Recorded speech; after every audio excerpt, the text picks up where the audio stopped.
Assalamualaikum warahmatullahi wabarakatuh. Nama saya Wilal Aziz akan menjelaskan tentang mengorganisasi atau organizing, yang juga disebut sebagai penataan.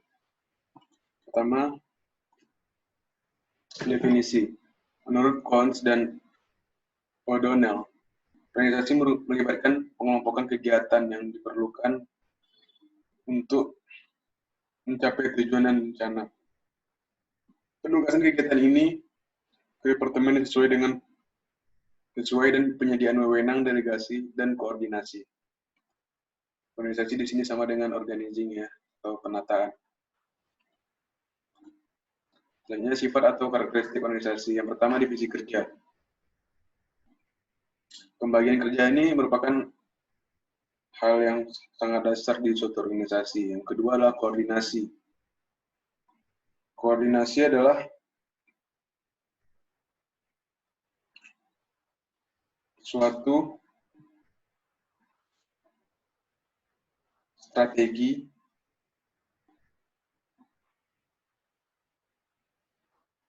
yang dilakukan oleh beberapa orang di perusahaan dengan tujuan yang sama. Yang ketiga adalah pluralitas orang. Organisasi adalah sekelompok orang yang berkumpul untuk memenuhi tujuan bersama. Soal individu tidak dapat membuat organisasi. Yang keempat adalah tujuan umum, maksudnya itu ada berbagai bagian organisasi dengan fungsi yang berbeda untuk dilakukan, tetapi semuanya bergerak ke arah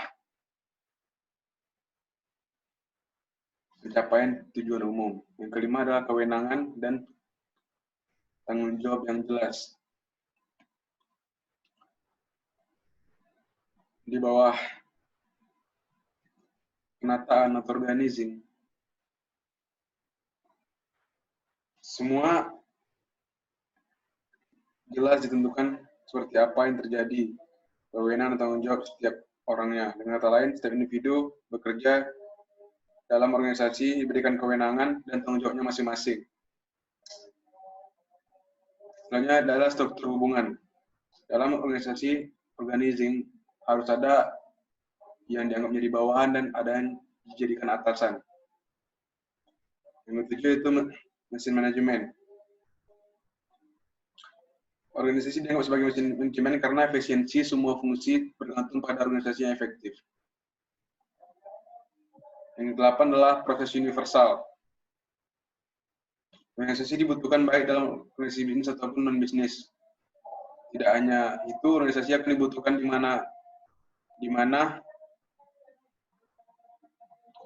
dimanapun ada orang-orang yang bekerja bersama. Selanjutnya adalah keuntungan dari penataan atau organizing. Pertama itu peningkatan efisiensi manajerial, pemanfaatan sumber daya yang tepat, komunikasi suara yang mungkin, memfasilitasi koordinasi, peningkatan spesialisasi, dan bermanfaat dalam perluasan. Selanjutnya proses penataan. Yang pertama adalah penentuan tujuan.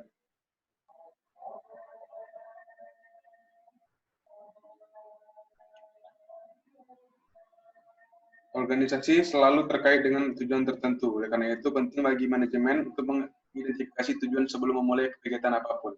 Yang kedua yaitu penghitungan tujuan.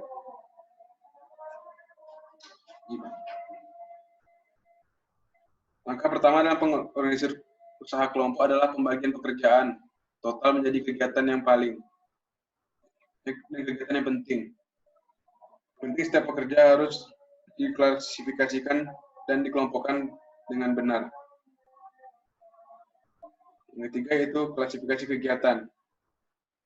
Langkah selanjutnya adalah mengklasifikasikan kegiatan menurut kesamaan dan tujuan dan fungsi bersama dan dengan mempertimbangkan sumber daya manusia dan material. Yang keempat adalah penugasan tugas. Di sini penugasan pekerjaan khusus dibuat untuk bawahan yang berbeda untuk memastikan kepastian kinerja kerjanya. Yang terakhir adalah pendelegasian wewenang. Karena begitu banyak individu yang bekerja di sebuah organisasi yang sama merupakan tanggung jawab manajemen untuk menetapkan struktur hubungan dalam organisasi.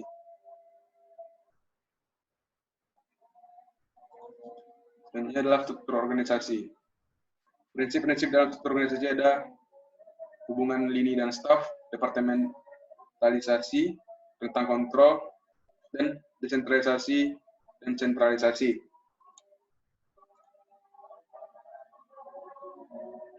Sebelumnya, organisasi terbagi-bagi. Yang pertama ada organisasi formal dan informal. Ini ada beberapa ciri-cirinya, organisasi formal dan informal, keuntungannya, dan juga kerugiannya.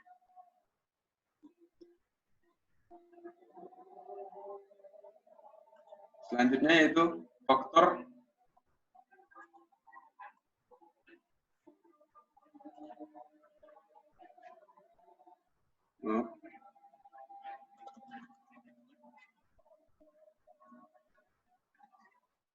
otoritas lini dan staf.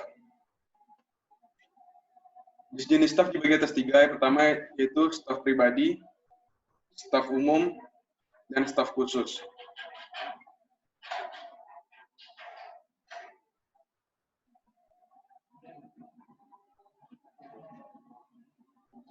Staf pribadi yaitu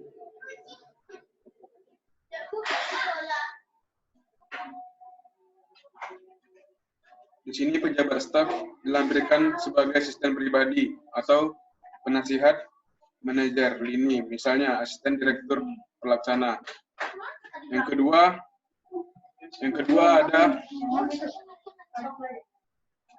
staf umum.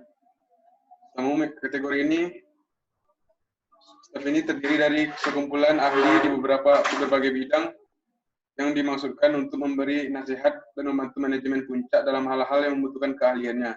Yang terakhir adalah staf khusus. Staf tersebut bertindak sebagai sumber keahlian di bidang khusus seperti litbang, personalia, akuntansi, dan yang lain. Departementasi berdasarkan strategi yang berbeda. Terdiri atas departementasi fungsional, departementasi produk, pelanggan, geografis, proses, dan matrik.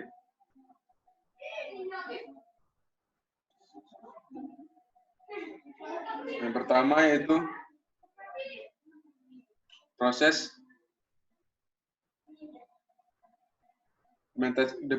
departementasi fungsional.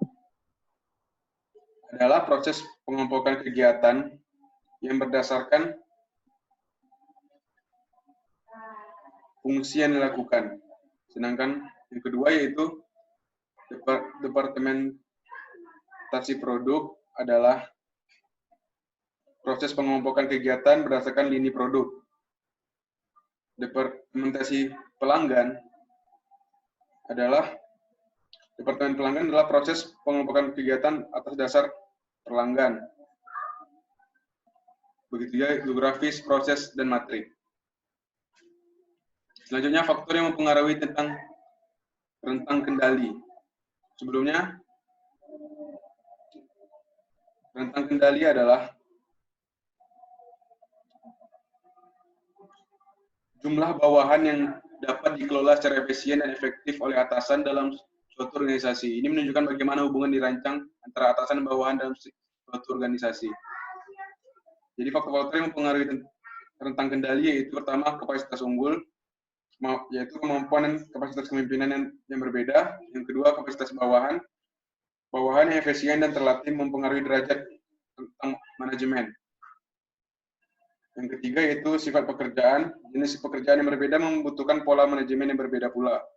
Yang keempat, sentralisasi dan desentralisasi. Derajat sentralisasi atau desentralisasi mempengaruhi tentang rentang manajemen dengan mempengaruhi derajat keterlibatan atas dalam pengambilan keputusan. Yang kelima adalah tingkat perencanaan. Rencana yang dapat memberikan aturan, prosedur dalam melakukan pekerjaan yang lebih tinggi akan menjadi derajat rentang manajemen. Yang keenam adalah teknik komunikasi. Pola komunikasi, sarana dan medianya mempengaruhi kebutuhan waktu dalam mengelola bawahan dan akibatnya rentang waktu manajemen. Yang ketujuh adalah penggunaan bantuan staf.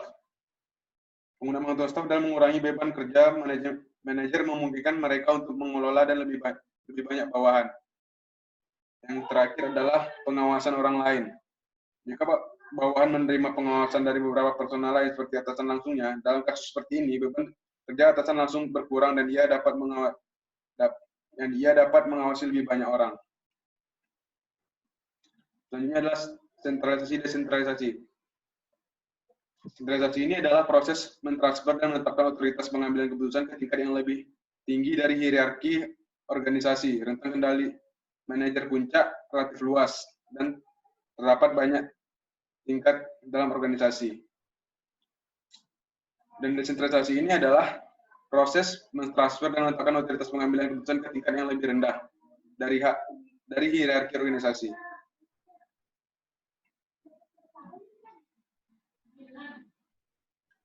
Selanjutnya, delegasi kewenangan.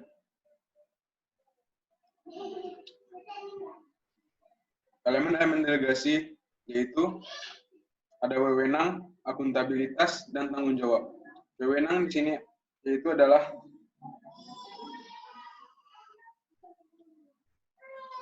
dalam organisasi bisnis, otoritas dapat diartikan sebagai kekuatan dan hak seorang untuk menggunakan dan mengalokasikan sumber daya secara efisien untuk mengambil keputusan dari memberi perintah untuk mencapai tujuan organisasi.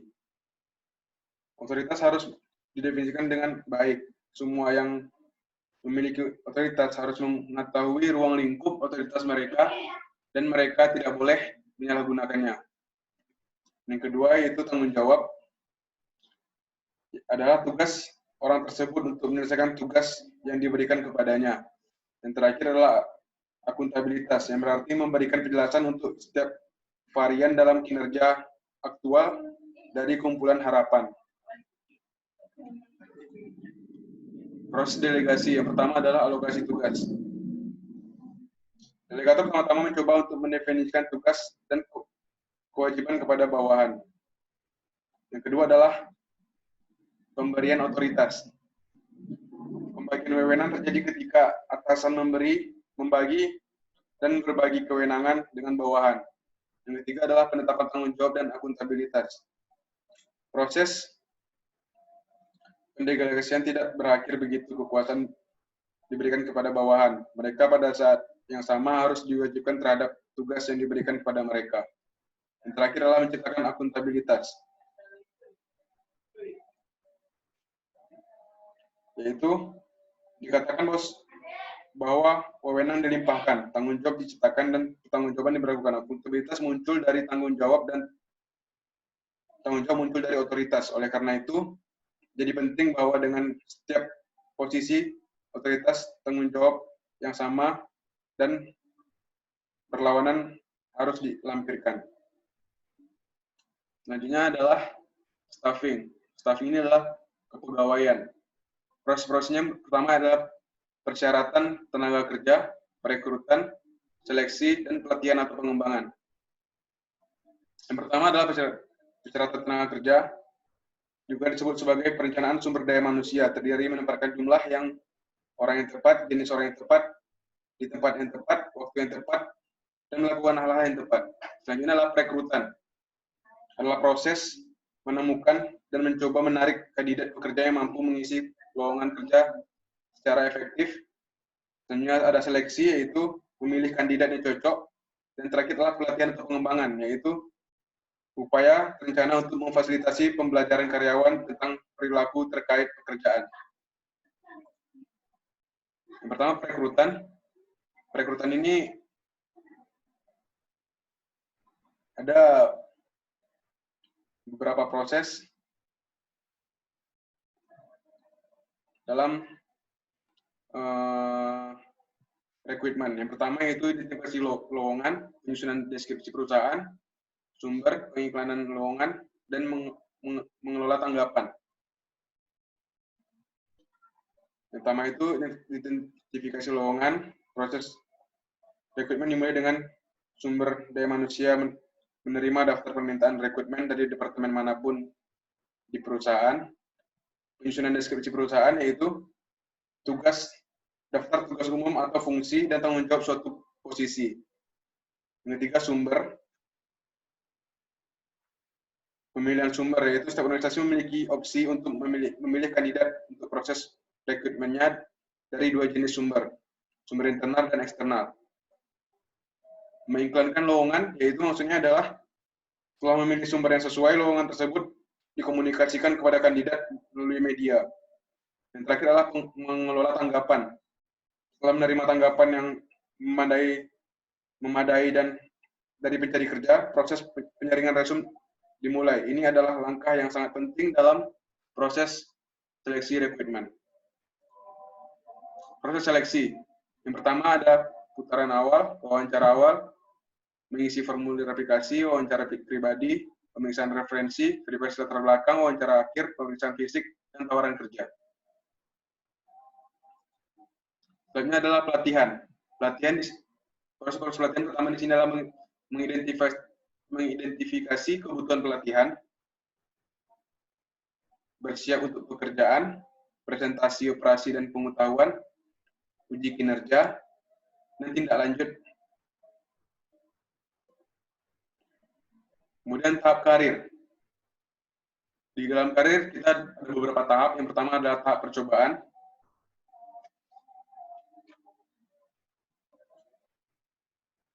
Yaitu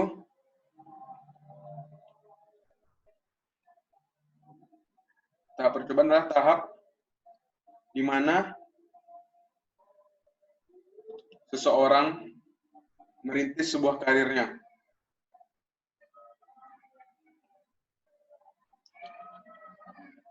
Uji coba dimulai dengan eksplorasi individu terhadap hal-hal yang terkait dengan karir dan biasanya berakhir pada usia 25 tahun. Selanjutnya adalah tahap pendirian. Tahap pendirian atau kemajuan cenderung berada di atas antara usia 25 tahun sampai 44 tahun.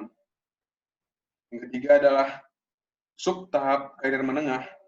Periodenya akan terjadi antara pertengahan 30-an dan pertengahan 40-an, di mana orang sering membuat penilaian ulang besar atas kemajuan mereka relatif terhadap ambisi dan tujuan karir asli mereka. Yang keempat, tahap pemeliharaan yang terjadi kira-kira di usia 45 tahun dan 64, di antara 45 sampai 64. Juga telah disebut sebagai tahap pemeliharaan. Tahap ini ditandai dengan kelanjutan pola perilaku kerja yang telah ditetapkan. Orang tersebut tidak lagi mencoba membangun tempat untuk dirinya sendiri dalam organisasi. Yang terakhir adalah tahap akhir karir. Nah, tahap ini karir berkurang pentingnya dan karyawan berencana untuk pensiun dan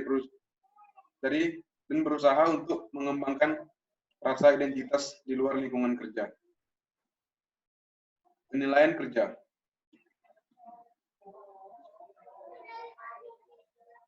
Ada beberapa proses dalam penilaian kerja. Yang pertama, menetapkan standar kerja, mengkomunikasikan standar, mengukur kinerja sebenarnya, membandingkan kinerja aktual dengan yang diinginkan, membahas hasil, dan pengambilan keputusan. Baiklah, sekian hasil presentasi saya. Saya akhiri dengan, apabila ada salah-salah kata, saya mohon maaf. Saya akhiri dengan wassalamualaikum warahmatullahi wabarakatuh.